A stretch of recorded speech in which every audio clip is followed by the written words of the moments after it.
Welcome to another episode of Dad Up, everyone. Thank you guys very much for joining me. As always, I thoroughly enjoy the guests that I have on each and every week. And this individual is a dad, and he's an author, and he's a speaker, and he's a coach, and he's gone through some struggles in his life that we're going to talk about. But he and I have gotten a chance to connect a little bit, and I'm excited to not only grow our friendship, but let him pour into you guys and share his story. So my good friend, Jeff Wickersham, has joined me on Dad Up. Welcome to the show, my friend.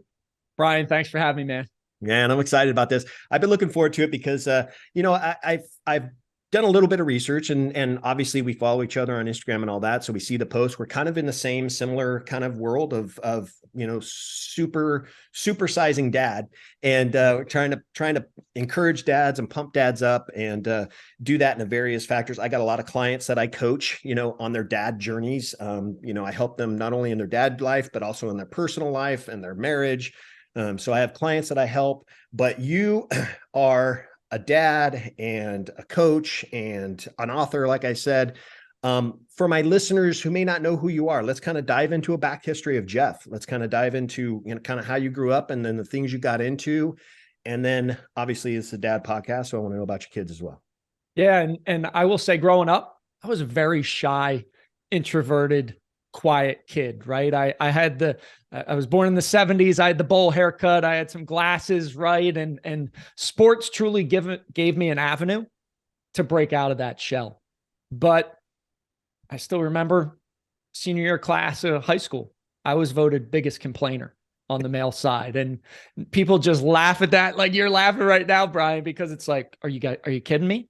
But I had things happen throughout my 20s and 30s and late 30s that transformed me. And one is, I wear the pink wristband on my right arm. I lost my mom to breast cancer 8.5 years ago. So when you watch the woman that brought you into this world literally take her last breath, that fragility of life smacks you upside the head with that 2x4. And it's like, okay, what is my purpose? What do I want to do? Is what I'm doing now lighting me up? Because we only get one trip around the sun, right? And it's so important.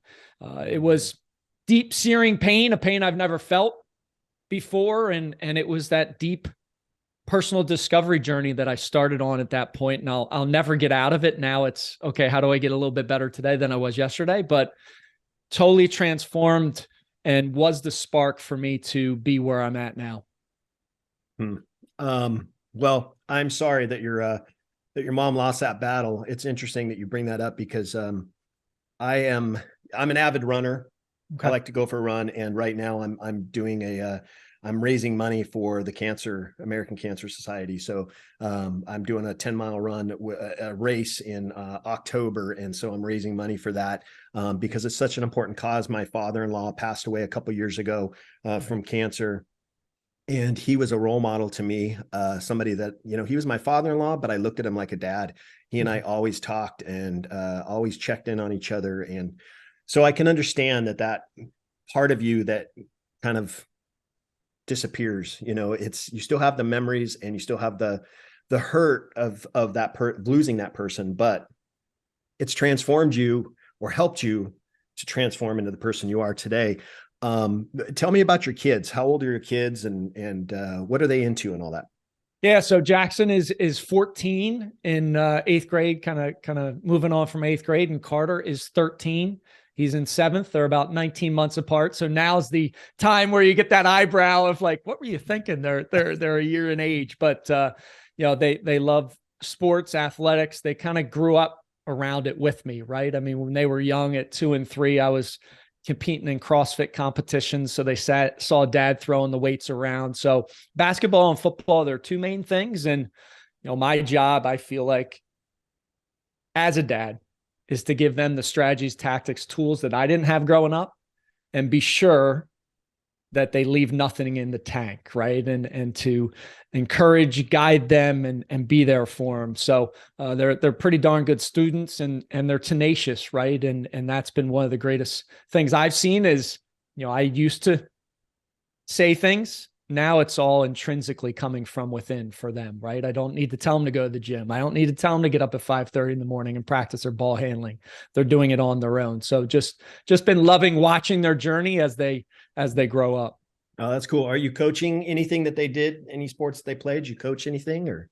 I did. So I coached youth football and basketball from when they were 5 to just a couple of years ago. Now I'm a work in progress from going to the passionate, energetic coach to being the guy in the stands who cheers on and can't have any impact on like what's going on. So still a work in progress, but I'll say I'm much better this year than I was last year, being my first year in that role. That's funny.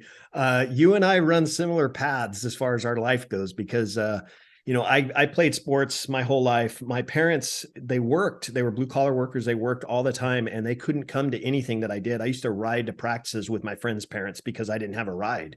And I knew that I didn't want to be that way as a dad. I knew that I wanted to be intentional with, and I knew it at a very young age. I knew that I wanted to be involved. And so I coached my boys from when they were 4, started off in little league all the way through high school. I coached them. And even I continued coaching for a couple years after my younger son graduated high school. I still continued to coach at the high school level. And I just retired last year from coaching, finally hung up the whistle. But it's funny when my kids were going from junior high into high school, my older son, I had coached him his whole life, football, basketball, baseball. That's all he played. And when he went into high school, I asked him, I said, do you want me to continue coaching you? Or he's like, no, Dad, no. I don't want your involvement only because I don't want it to look bad on, me from other players and stuff because my dad's a coach. I said, cool. All right. So I actually stopped coaching for about a year until my younger son got into high school. But I used to still, as my older son was going through high school and playing basketball at the high school level, I still was the dad that was there at every single practice, sitting in the stands. I didn't get involved. I just sat in the stands, played on my phone and watched him practice and gave him my input after the practice and all that stuff. We kind of talked about things, but it's funny, 2 years into that, his coach, who I became really good friends with, reached out to me one day and said, hey, I need an assistant coach. And because you're always there, you're like the only parent that's always there. And you never like say any, you don't get in the way. You don't do any of that kind of stuff. You just kind of sit there and enjoy it. I thought about you. And I said, I coach for so many years. My son does not want me to coach. And he goes, maybe talk to him, see what he thinks. And so by this time, my younger son was getting into the high school, was a freshman. And I talked to my wife. I talked to the boys. My older son was like, Dad, I really don't. I'm like, okay. My younger son's like, you can do what you want. If you want to coach, that's fine. Right. I don't care. So make it a long story short, my wife said, hey, it's something that you want to do and you're passionate about it. Why not give it a shot? So started coaching at the high school level as an associate head coach. And it was just an exciting journey because my younger son was on the varsity team and he was one of the starters. And we ended up going for that team. We ended up going after a year. We ended up going to the CIF playoffs. So we made playoffs and then we advanced all the way to the championship game. And it was the first time in the school's history that the team had gotten to the championship. That's awesome. And then we won. We won the championship. And it was the first time in the school's 100-year history that they had not only gotten to the championship game, but won. And so my younger son and I both have championship, Super Bowl size championship rings that we'll have forever. And the cool thing is it's not so much about me coaching. It's about the fact that we have that memory together and we have that forever. And it was just the involvement that I was there and providing my input as a coach. It just is just something that I just will always remember. So that's awesome. I don't know if your kids are going to be wanting you to coach at the high school level because one of them's about to go off to high school. He's probably like my older son. Yeah, no, Dad, I got it. I mean, he is, but he knows my level of mental intensity and my level of giddy up and my, my motivation. So I'm still in the background pushing in there for guidance. Right. And I don't think that'll ever go away. Right. If we're hitting a workout in the garage gym or running past patterns down like a local football field, I'll always be there to guide and push them and really support them in their journey. And I think that's important for parents to understand is that, when our kids are getting older, as they're growing, we're there for guidance, and we're there for structure and discipline and all those kinds of things. But as they get older, they're wanting to be more independent. They're wanting to discover who they are. And I think we take on not so much a parenting role, we take on more of a guiding role, a guidance role, right? My boys now are in their 20s, and I'm that guide for them. When they need advice, they come to me. They don't have to take it, but when they need advice, I'll give them my opinion. I'll help them out in those areas, and they can make their decisions based on what I say. And that's important for parents to understand that transition. You continue to be a parent to them in their 20s, it's not going to go so well, but being a guide for them and loving on them the way that they need you to, and be that listening ear for them when they need you, is what's important, especially when they get into the older years, but basically the adult years. But that's cool. I think if you do have an opportunity to coach and your sons are good with it, it's a lot of fun, because pouring into not only your own boys, but pouring into all the other players that are onto the team and teaching them how to grow up to be a man, because this is where it happens, right? High school really develops them on how to be a man. And that was one of our focuses as coaches for our teams, is that we want to teach you how to be a man and how to take responsibility for things that you do, and how to make sure that you're leveling up each day. Like you talked about, getting getting a little bit better each day, or getting a little bit better than I was the day before. That's the same kind of mentality as a coach at the high school level. So really, really cool. I want to touch base a little bit, because I know that you've shared it, and I indicated to you that I wanted to get into it because it's an important part of our journey. But the side of you that your substance abuse, when you were an alcoholic and struggling with that, I want to talk about that a little bit, because that does have an impact on our kids, and it has an impact on our families. And I want to know from your perspective, that journey. I want to hear about it, how you went through that, how you broke out of that. Yeah. And I would probably be considered a weekend alcoholic, right? Binge drinking on the weekends. That's really when it was. And that developed in my late teens, all through my 20s and into my 30s. And I think it's just so socially acceptable these days to be doing that, especially prior to kids. And then it was a habit of when my boys were around and they were younger. And a couple of years ago, I said, all right, I was training for the David Goggins 4x4x48 run. And I said, okay, this is scary as heck. So I'm going to take 90 days off of alcohol. I hadn't done that in 20 some years. Did it, accomplished the run, did it again the next year. And as I was training, I just said, you know what, I'm going to take the entire year off of alcohol, because in that personal growth mindset, I asked myself the difficult question. I said, is this serving any purpose in my life? I don't care if it was just a glass of wine with my wife after a day's work. The next day, I wasn't clear. I wasn't crisp. I wasn't on my toes to attack. And when, you think back of losing my mom, I just always held that. And that's why I wear the wristband close to me, that pain to transform me and push me in. I don't have a day to just punt, right?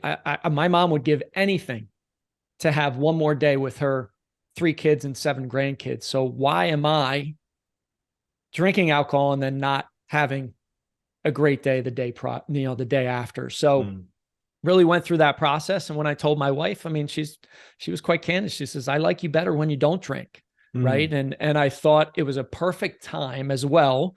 As you mentioned, boys transitioning to high school, learning things. Great example to set for my sons, especially in their athletic pursuits, right? And telling them why I'm doing this and how alcohol impacts our performance, how it impacts our muscle growth, all of these factors. So when I laid it down, it was a little scary, but I knew the time was right, and, doubled down, not doing it again this year. And I honestly don't think I'll ever go back, because I feel so alive, feel connected to the soul, heart, congruent in where I need to be. And just, I want to be uncommon in an all too common world. And that alcohol was holding me back, right? It wasn't enough that I was going to fall deep down in despair. It could have been if I kept going that path, but it was enough to hold me back in life. It's such an important part of us discovering not only who we are, but who we are as fathers, who we are as husbands. And I think when I think about you talking about your journey, my journey was a little different in that I found myself, I didn't think at the time that I had a problem with alcohol. My wife would mention it to me every once in a while, and I just kind of, blew it off. I was like, I don't have a problem with it. Now, I was a social drinker, and I coached and all that stuff, but I didn't drink when I was doing those things. So when I was coaching stuff, I wasn't, drunk or had alcohol in my breath or any of that type of stuff. I wasn't that way. And I worked a, regular job. So I didn't show up to my work, with alcohol in my system. I wasn't that way, but I was the weekend guy. I was the guy that was coming home from practices or games at night and having a few beers. And I was doing that every day. And then the weekends got pretty heavy as well. And I found myself, I grew up in an alcoholic family. My wife grew up in an alcoholic family. Her father was an alcoholic and ended up going sober and was sober for 40 years. But it was just one of those things where I didn't want my boys to grow up in that. I grew up in that. And I found that one day I was sitting watching TV on a normal evening. And I asked my son, who was 10 at the time, around 10, I asked him, I said, "Hey, can you grab me a beer out of the fridge?" Yeah. And he went and got me a beer. It was a normal thing. And I don't know what clicked. Something clicked in me like, what are you doing? You just had your 10-year-old go get you a beer. So now you're teaching your son about alcohol by having him get you a beer. And I went, I have to make a change. And it's crazy. It was kind of like you. I just shut it down. No more. Just stopped. And here we are going on almost 14 years later of no alcohol. And to this day, even though my boys were younger then, now they're in their 20s, to this day, they still thank me for not drinking. They still thank me that I took that step and quit drinking.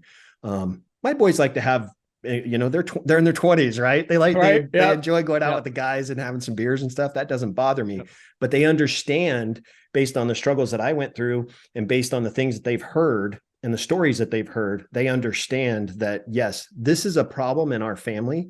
And you guys being in your 20s, my boys being in their 20s, have to understand that yes, this is a problem. And you have those addiction abilities inside of you, and you have to be aware of them. I'm glad that you did that. And just a little side note, if there's ever a time that you're just struggling, this is between you and me, this isn't really for the listeners, but between you and me, there's ever a time that you're struggling and just need to vent because you're about to step off that cliff, I want you to call me or text me or something, and I'll gotcha. pull you away from that cliff. All right. Thank you. So yeah. Well, that's cool. So it's crazy how much it changes us, right? Not only the impacts of alcohol changing you, but when you stop drinking, how much it changes you for the better, like a positive direction. My life has never been the same since I stopped. It's been so much better because of that. And I think it's kind of helped me develop into who I am today. Today, I'm just like you. I want to get a little bit better every single day. And I don't think I could have done that if I was still drinking, because drinking masks everything. Drinking makes your pain or makes the stuff that you're feeling inside you go away. And I wanted to be able to experience the stuff and learn from it and grow from it on my own, not with the use of alcohol. So awesome. I'm glad that you did that. And I know that your boys recognize it, your wife too. I know that they recognize it, and you may not hear it every day, Jeff, but I'm sure that your family is proud of you for taking that step. And it's a lesson for them, whether you mean to teach it or not. It's a lesson for them, and you're teaching that lesson by your actions every day and not having a drink. So kudos to you. Now you wrote a book. I want to hear a little bit about your book. Talk about your book and what was the inspiration behind it. So my late mother was a reading teacher, right? And she loved books, would always give them. And I was the kid who was into sports when he was younger. I couldn't stand reading, right? I didn't like it. Unless it was a book about sports, I wasn't reading it. And I had this, as I was going through my personal discovery and down that deep rabbit hole of how do I become better as a man? How do I become better as a father, as a husband? I really zeroed in, and how do I control the bookends, right? PM bookend, AM bookend. How do I make sure I get a great night's sleep? And how do I wake up and stack wins? And I took bits and pieces from other books, other coaches, other podcasts, all of those things, and put this together. And the book came together right as the pandemic hit. So COVID hit. I was a gym owner at the time, had to shut down my gym, go virtual. People said, are you sleeping in? You don't need to get up at 5 a.m. I said, heck no, that's a slippery slope. I'm not getting out of the discipline mindset. But I had a couple hours every morning before my family would get up and do virtual school. And I always had this inkling in the back of my mind. I wanted to write a book. So I just started putting pen to paper and describing, how I control the bookends. And I have a mantra: rise, fight, love, repeat.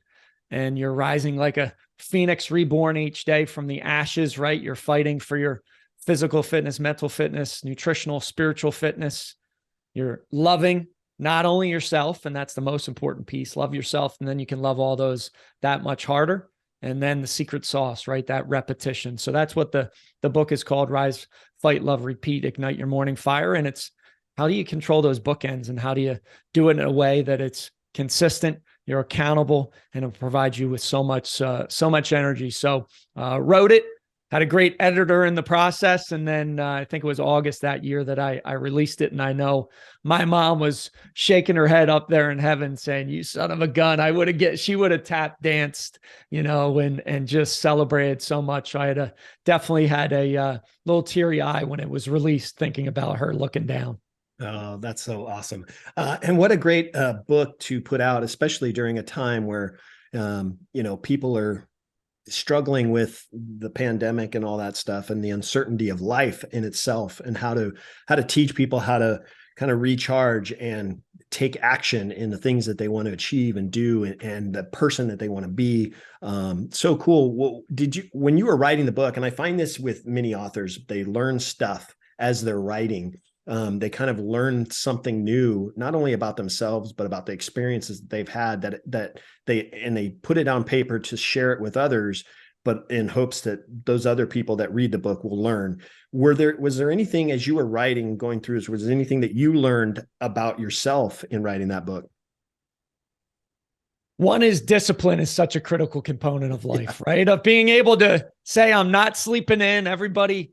And trust me, I mean, the Oreos were in the house. I was eating them throughout the day, but not in the mornings, right? I was disciplined. And having that discipline, it is the root for any kind of freedom you want in your life. And it's that discipline, that consistency. Do the things you should do when you don't feel like doing them. That is just so critical. And I've applied that lesson multiple times. I've shared it with my boys, teaching them, like, it's not, when you feel great, it's easy for everybody. But when you don't feel like doing, when the pandemic had hit, when I shut down my gym, when things are going sideways, to be able to wake up, bookend my days, and then write about it every morning, that's a powerful story to pull strength from, and to know that I can get through things, and I can be resilient, I can be gritty, and I can move on. So that was definitely, that discipline lesson just shined again through that process. And that's a lesson that you've, not only in your own practices, but the words and such that you're using with your boys. That's a lesson for them that, we're not going to always have these days where we feel like doing stuff, or we feel like we know there's stuff we have to do. There's stuff on our list we got to get done, and we just don't feel like it. But that's what separates, the average from the extraordinary people, those people that's what separates us. Is, are you willing to go above and beyond even when you don't feel like it? I put on this, I made myself a goal at the beginning of the year that I was going to work out every single day this year. I saw it. I saw some of your posts on IG. So, yep. Yeah. So I put it on my story just as a kind of an accountability log for me. Not so much to tell people what I'm doing. I do it as an accountability. Like, I'm holding myself accountable because now I'm putting it public. Now I'm saying, yes, I'm doing this. So yeah, that's a discipline that I've had to take on, and it has been challenging. I did not know if I was going to be able to do it. I thought I could. I have that mindset of, yeah, I can do it, but I didn't know if I was going to do it. I didn't know if there was going to be those days that I would, and there have been plenty. I think I'm 140 something days in or something, but there have been many a days where I went, oh man, I got to work out today. Yep. And I just don't feel like it. I'm allowed to take a break, right? I'm trying to give myself reasons that I'm okay if I take a break. And I don't, because I know that I've got this goal and I want to achieve it and I want to accomplish it. And it's funny. Now I'm at a point where if I try to get up in the morning, so I do a workout at 5 a.m. in the morning. Okay. But there's some days that I don't get up or I'm too tired. And then I have to come home in the evening time and get my workout in. So yeah, I have those struggles in the morning of getting up and doing it. But if I don't get it done, it weighs on me. It's like this burden that I carry throughout the day. I've got to go home and work out. And it's just because it's ingrained in me now. Right. Yep. So yeah, most mornings I'm up working out at 5 a.m. That's like typical. But on those few days where I'm struggling with it and I don't want to, or I don't feel like it, or I'm too tired, I know I still have to get it done. And it's just breaking that habit of getting out of the normalcy of life and taking a chance on yourself to make yourself better. And it's clear in this, I share with my boys, they know I'm doing it, but just leading by example for them and showing them that I'm sticking to something and I have a mission that I'm on and I'm going to achieve it, helps them, right? I'm not doing it directly with them. I'm not coaching them directly. They see it indirectly. They see me doing it. It's through my actions that it instills in them how to live their life when they have challenges or face struggles, how to overcome that. And I'm sure that your boys, am I right? Your boys see that same mentality in you. Yeah. And kudos to you for getting Thanks. where you're at. And now you're ingrained. I mean, I love that, right? I mean, you set something out there and you committed, and that commitment is so, so critical. I mentioned, a couple of David Goggins runs that I did. I set my own challenge. I've got in like a month and a half, July 1st, and it scares the heck out of me, right? It is crazy. I've had ultra trail runners say, I don't know if this is possible. And when you get into a mindset, you're like, okay, you question if I can do this, I'll show you, right? Like it's that type of mindset. And what I love to tell and teach my boys and fellow dads out there listening, right? When you don't feel it, that's a challenge. That's a test from the universe of can you rise to the occasion? And when you use that perspective, you actually encourage and you welcome those days of like, man, I just feel down to, oh, wait, that's a test. That's a challenge. Immediately your energy changes and then you get to do it. So I love that consistency factor. I always say that's the ultimate force multiplier, right? Is you can have effort, you can have focus, you can have time, but in between those, outside of those parentheses is the C, and that's consistency. We do it over and over again. I think today was 1,977 straight days I've meditated for at least 10 minutes. So it's 5+ years. And it's just being consistent and saying, this is my standard that I'm going to live by. And when you cut off all possibilities, it's amazing how the mind gets in line and says, okay, Bryan, I'm going to help you do that. Or, okay, Jeff, I'm going to help you do that. And to your point, when we show by doing, our kids are absorbing all of it and they're learning through the example we're setting. Yeah. It's funny how powerful our mind is. We may not feel like we have anything left in the tank. I think about this sometimes when I'm out on these little longer runs that I go on. Yep. I feel like there's my legs are going, hey brother, we ain't got nothing left in the tank, but my mind's saying, oh yes, you do. We could keep going. And your body just adapts and you're not going to die from it. Your body just adapts and it says, hey, we're going to keep going. And then the mind talks to the legs and says, nope, ain't happening today, man. Maybe tomorrow, not today. We got to keep this thing. We got to keep this train rolling. So that's so cool. That's awesome about your meditation. That's really good. I talked to when I coach a couple of my dad clients that I have, I talked to them about meditation and the importance of not only meditating, but journaling. One of the common practices that I tell my dads is, hey, when you get up in the morning, I don't know what your routine is, But the first thing I do not want you to do is pick up your phone. A lot of people keep their phones by their beds, whatever, use them as an alarm clock. I don't keep my phone by my bed. My phone stays out in the kitchen. So when we go to sleep at night, it stays out there. I don't touch it until the next day. But I tell my dads, I don't want you touching your phone for, a good 30 minutes or so. If you can go an hour, great. But at least the first 30 minutes, because whatever's on your phone is not important right now. And you need to get things done to get your day in order before you can start tackling the stuff that's on your phone. And so I talk to my dads about meditation and about journaling. I think it's super important. Getting your thoughts out on paper first thing in the morning kind of helps clear your mind a little bit. Getting a workout in, if that's your routine, getting a workout in. But meditation, is that something that you're teaching your boys? Is that something that they're interested in or have tried?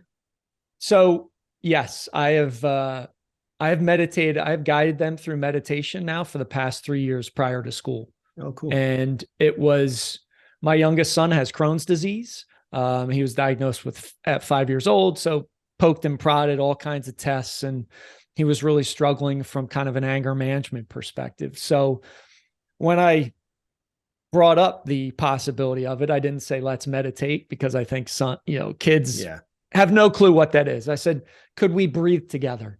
And they both were open to it. Now I guide them through kind of a 4 to 5 minute meditative practice every morning. And Bryan, it's one of the best parts of my day, where we can go in without phones.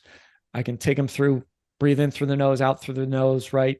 In with strength, out with weakness. And we go through this guided meditation practice. And the amazing thing is, without me knowing, they downloaded meditation apps and they do it on the weekends. They do it on their own. And that's what when we guide, when we help, when we assist, when we show them the way, they're going to follow. And part of their weekly kind of chore mission list, I like to call, they've got meditation on there. They get incented to invest in themselves and do these things that I've done for years that I wish I did when I was a kid. And I love my parents to death. They just didn't, it wasn't around that personal development, that growth. Wait, you should not check your phone or check the news in the morning. No, it's toxic. Like, don't let that negativity in. Stack wins, feel good about yourself. So I am giving those strategies and tools and tactics that I didn't have, and they're taking and running with it.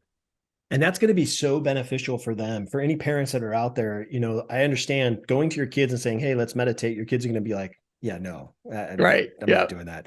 Right. But take it from another approach and say, hey, let's try. I'm practicing this new breathing technique. I want you to try it with me, that kind of stuff. Get them into it that way.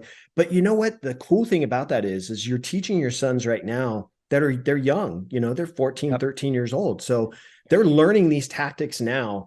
And the crazy thing is, when they become adults and life really hits them on the chin, they're going to have these breathing techniques and this meditation in their system, to where the anxiety or stresses of life, they're going to understand how to tackle those much better, because they've practiced the practice of meditation and they've practiced their breathing. Because for you parents that may not know this, when you practice your breathing techniques in the morning, it helps really clear your mind, get your body centered, and it helps you to relax and helps you to be better focused.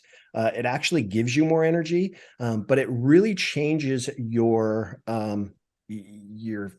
physique as far as how you're handling things throughout the day.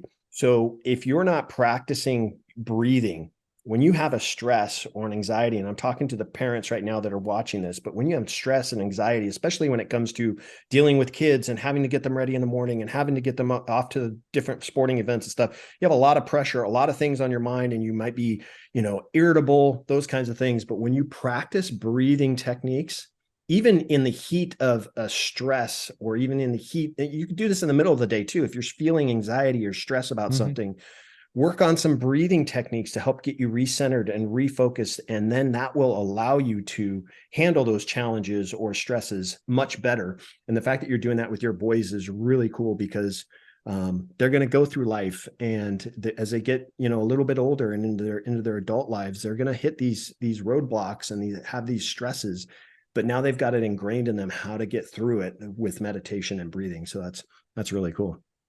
Yeah, no, I somebody brought it up and they were like, they're going to have 30 years experience on you. And I got deeply emotional about it. I said, and I tell my sons, I said, I am giving you everything that I possibly can, so you completely blow away what I've done in life. And you are the best version of yourself. And anything I can do to help support, guide, that's what I'm here for. And to the parents and dads listening, I always love to say, keep it simple, easy, and almost laughable. Like if you're thinking about breathing, I use this with the dads that I coach, like 6 seconds in, 2-second hold, 7 seconds out.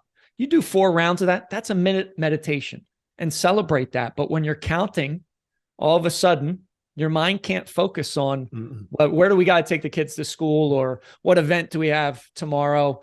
You're focusing on the counting, and just 1 minute of that can completely calm you down, put you into the present moment. And it's such a groundbreaking practice to just start implementing. And I just wanted to give that to the audience, because so many times, not only kids hear meditation, but we as adults hear it. And I used to think it was woo-woo-ish, right? A bald monk on the side of a mountain with snow coming down, and he's there for 3 hours. No, just take some breaths in through your nose, 6 count in, 2-second hold, 7 seconds out, 4 rounds. There's a minute of meditation that you just practiced. Yeah. It's interesting. I hear a lot from dads that say, listen, it is hard for me to separate work from my family life. And I have I have a very stressful business that I'm running or whatnot. And they come home and they just feel the pressure from the stuff that they just carried throughout the day.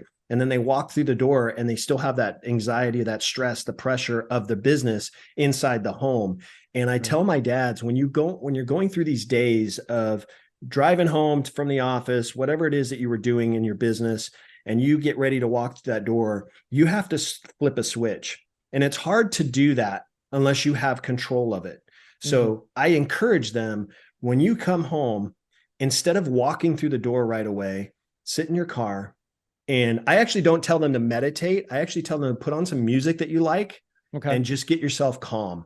Yep. Listen to some good music that you like to listen to. I actually don't encourage them to listen to a podcast or something before they walk in the house, but I encourage them to listen to some music. But I think meditation is something that I'll probably start encouraging them to do too, because sitting in your car before you get out of the car to go in the house and just practicing your breathing techniques, practicing just meditating, and just getting the stuff that you carried through the day off your shoulders or off your mind. So that way your tank can be fully charged when you walk in the door. You're not carrying that burden of work into the home life. So it's that there's no such thing as balance when it comes to balancing work life and home life, but there is a way to equalize it in a way that's not so much balance, but separates it, if that makes sense. So yeah, it totally does, for sure. Yeah. And I think, like, I see that, and I think that's a great practice. I almost see it like stepping into a new identity, right? As I'm a huge superhero fan, Marvel, like my boys love that. But like, you're stepping through the door and all of a sudden you're dad and husband of the year, right? Like, you're so-and-so in work and business, but now that's a new identity. And to be fully embraced in that, I mean, breathing or listen to music, whatever that trigger is, that's huge to kind of go through that identity shift. Yeah, I had to do it just in coaching, because my boys were on my teams, and it was like I had to know which hat was the dad hat and which hat was the coach hat. When we were on the basketball court, they didn't refer to me as dad. It was coach. That's how they referred to me. And they knew that was the standard. They knew that was the rule. But when we got in the car and we were driving home and talking about things, the dad hat goes back on. So it's just that shift that I had to make. And it was challenging at times. I would often ask them, do you want a coach? Do you want coach's advice, or do you want dad's advice? And they would tell me, so that's cool. Yeah, I agree. Walking in the door, you're now dad. You're not businessman. You're not, Mr. Entrepreneur. You're not Mr. Attorney, whatever it is you are. You're dad now. You're husband now. Now it's time to shift that gear and become that person, because your family needs you to. And if you miss out on those opportunities, what's going to end up happening is not only is the bond that you had with your family going to start to break, you're going to start to have these cracks in the foundation. And I'm a huge believer in the family that we have, our kids and our spouses. That is the foundation of our life. And if there's a crack in that foundation, meaning you come in the door and you're intense and stressed out and irritable and ornery, all those kinds of things, you're going to start to build that, make that crack bigger. And the bigger it gets, the further away you get from your family. And that's just going to separate when they get older. You're just not going to have the connection that you thought you should have. And then now you got to try to do repair. Now you got to try to fix things. Now you got to try to make it right. And that's a much more difficult challenge than just making sure there's no cracks in the foundation to begin with. Yeah, So, I 100% agree. And just to give you a snapshot into my family, so the dads and the parents can look, and it's transformed over time to where now my youngest is getting up and practicing basketball at 5:30. My oldest is getting up, going for a run. My wife's going for a run. And we've been talking a lot about sports. I mean, just think about, and I saw it used to be in my gym days where mom would come in, wants to get in shape, but dad's hanging out, drinking beer, eating like crap, doesn't want to eat what she wants to eat, nor do the kids. So it's like 1 versus 3. And it's difficult. 9 times out of 10, that mom or that dad won't be able to stay true to what they're doing because there's other 3 people that they really care and love about that impacts what they're going to do. Where if you could all be on your toes, all be on the attack, be connected, be energetic, be positive, imagine how that experience then transforms. And I've just seen it, and I've been brought to tears, the past year, just multiple times about things that they've done. And then to your point, then others want to be around. I mean, I mentioned I coach my youngest or my sons in basketball and football. My oldest just had his first 8th grade formal. Well, his buddy said, "Can your dad drive us to and from?" And when the guys got in, these are kids I coached in sports when they were in 3rd grade. You know what they called me? And I get goosebumps. Coach Jeff. Yep. And they said Friday night, and I get emotional because it's just so powerful when you can have an impact on somebody else. And the boys said, "Hey, I'm always going to call you Coach Jeff." And I saw them at the Y last night. They come up, and I mean, they're 6'1", 6'2", right. 6'3" now, right at 14, but they come and shake my hand, say, "Hey, Coach Jeff." And that's like, we discount the impact that we can have on others. And it's just it can be one conversation that could change somebody's life forever. And living fully and stepping fully into the greatest version of a dad you can be is such a gift to your kids, your family. And they feel it. They feel it, and they're going to see your example and then start to fall in line and do something very similar. So yeah, I just wanted to share that with you. Yeah, no, you're so right. I had that same experience with the teams that I coached. It was, I looked at those players as my own kids. Yep. Even though I was coach on the basketball court, I looked at them as my own kids. And my wife and I have been out to dinner. This happened a few months back, but we were out to dinner, and the waiter that came up to my table, I thought that he looked familiar, but I didn't put it together. And he goes, "Hey, Coach." And he was our waiter. And I'm like, "Remind me of your name." And he told me, and right. I go, "I know what team you are on now. I just needed him to tell me a name." I knew that there was something there, but he called me Coach, and he's a grown man now. And I coached him when he was in 6th grade, 7th grade in basketball. And they still call me Coach. I've got guys that are married now and still refer to me as Coach. So it's always a good feeling. Listen, we're constantly pouring into young people.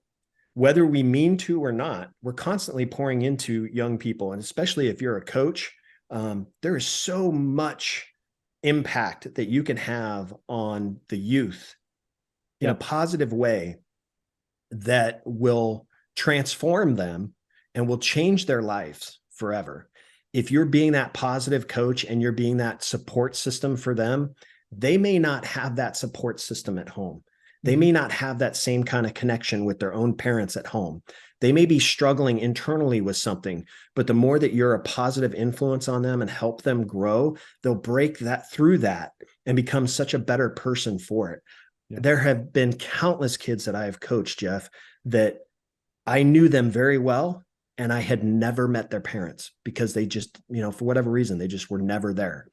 And the positive impact that I had on them, I knew it was my responsibility as a coach to not only teach them the sport and teach them how to be successful in it, but also teach them how to be a good human being and a good Right. person, and teach them how to be, how to grow up.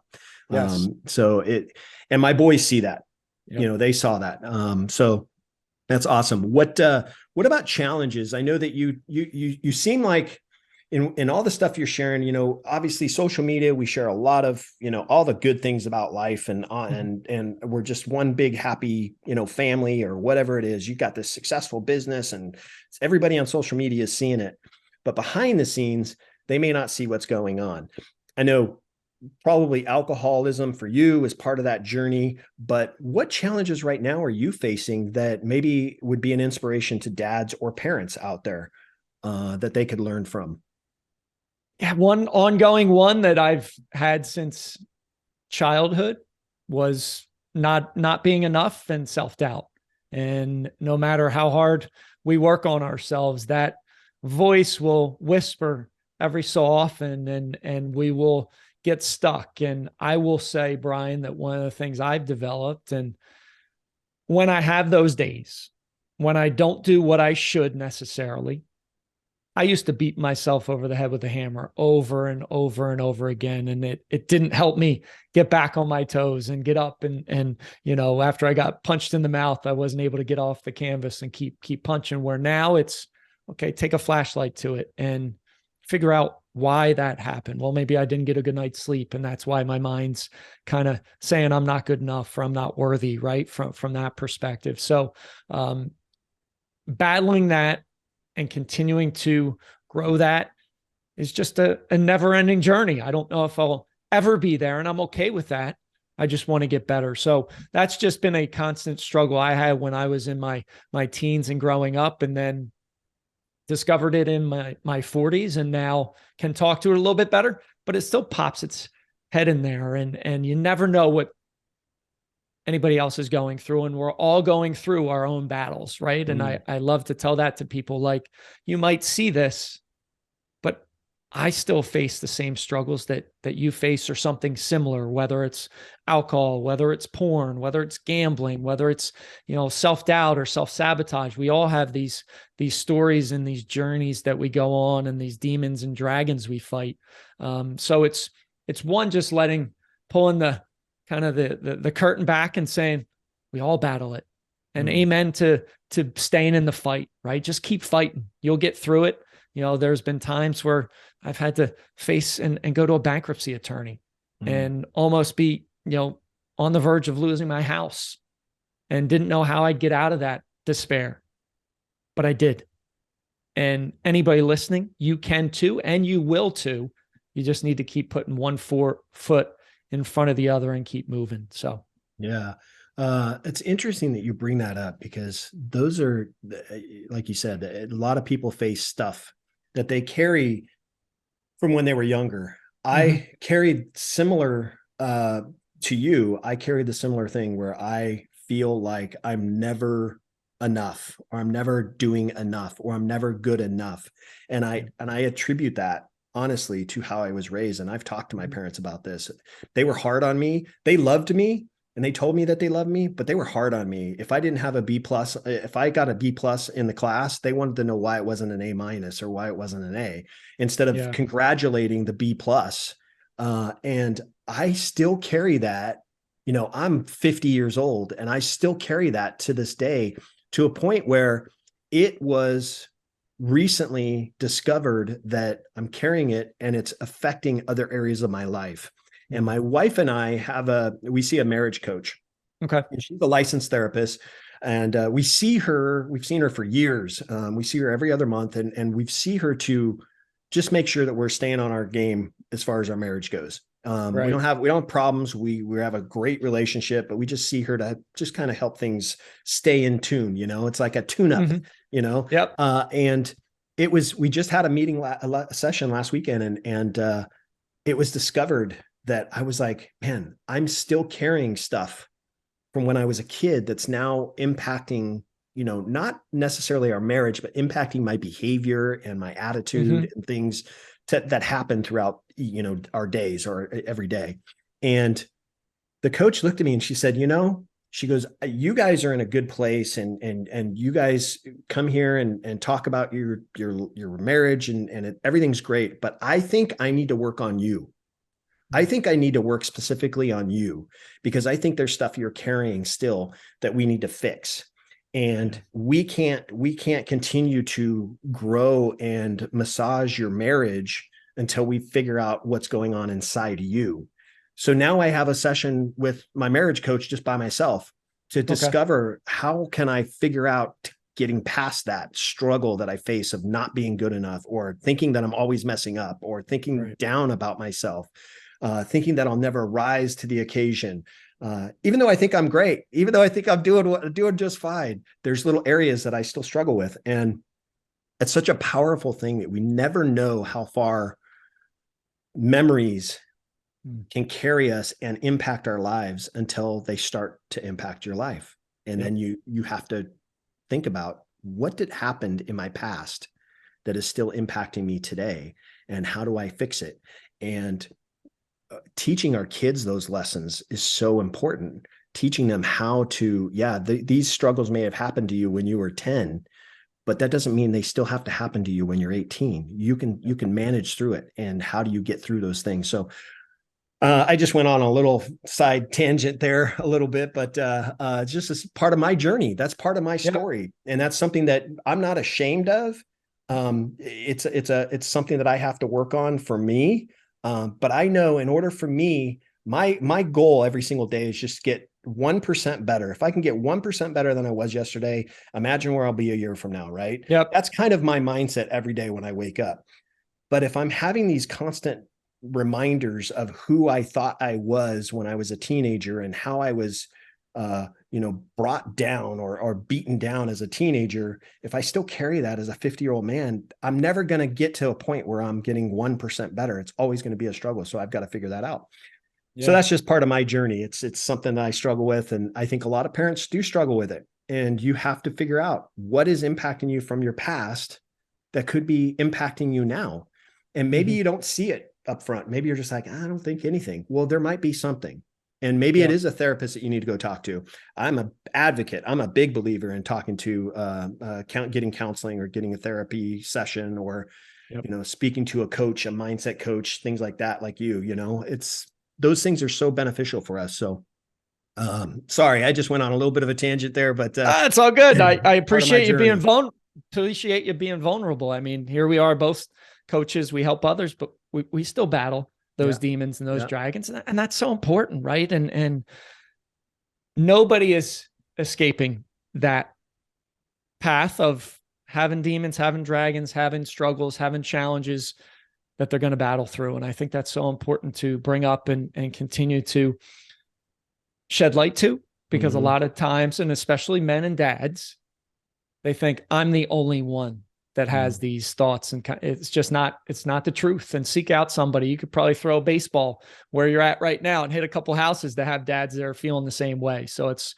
so important. So kudos to sharing that story for sure. Thank you. I believe in it. I believe in seeking out help for sure. And you never know who's out there to help you unless you ask. And if you're searching, dads carry that. I can handle it. I scratch my knee. I can handle it. I don't need anybody's help. But you do, and we always do, and we always will. So why not ask a friend, a coworker, your spouse, a family member, a pastor, any of those, a mindset coach, any of those types of people. Just say, hey, I need help in this area. I have a board of directors. I don't know if you knew that. I have a board of directors. I did.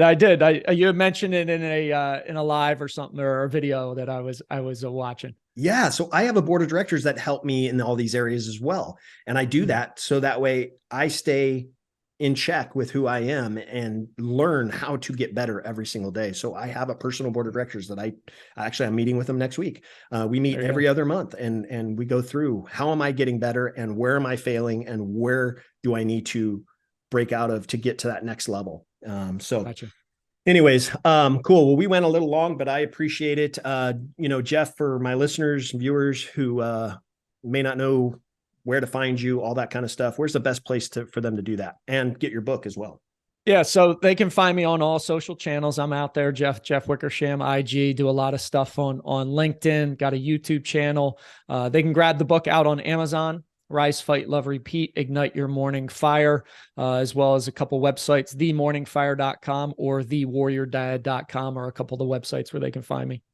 Cool. I'll make sure I put all those in the show notes, but really enjoyed listening to your story and learning a little bit more about you. As I said in the beginning of the conversation, I'm looking forward to growing our friendship because you and I run very similar paths, not only in the message that we're sharing today, but also our past journey.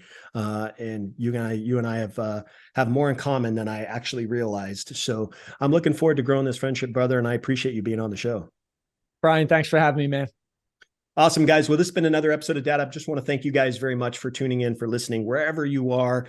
If you want to check out Jeff, make sure you check out his social media. He's very active on Instagram. You can check him out there. If you have a message, a question for him, or want to get to know him a little bit more, reach out to him because he does respond to his DMs. He will respond to you unless you send some weird DM. He might not respond to that, but send him a message, send him a question, ask him anything. He'll be happy to share it with you. And then pick up his book. Make sure you go to Amazon and pick it up. It's in the show notes, so you can get that there. But as always, if you haven't subscribed yet to my show, make sure you do that. Make sure you subscribe to his show. He's got a podcast. He's got a YouTube channel. Tell me about your podcast. What's the name of it again? And it's on all social media. I mean, all platforms. Yep. So it is Your Hidden Edge is the podcast. All right. So you can check out his podcast at It's Your Hidden Edge podcast, and he's on YouTube. Wow. Another amazing episode in the books. So much was shared, and I'm truly grateful my guest was able to pour into you to help you elevate your dad game and really dad up. Make sure you bang that subscribe button so you don't miss a single episode. And while you're here, please don't forget to leave me a rating and a review. I always appreciate the feedback. And one last thing, don't forget, your role as a dad is one of the most important roles you have. So if you need a little help or have questions, don't hesitate to reach out to me on my website at daduptribe.com or at my Instagram page at daduppodcast. Until next time, everyone, dad up.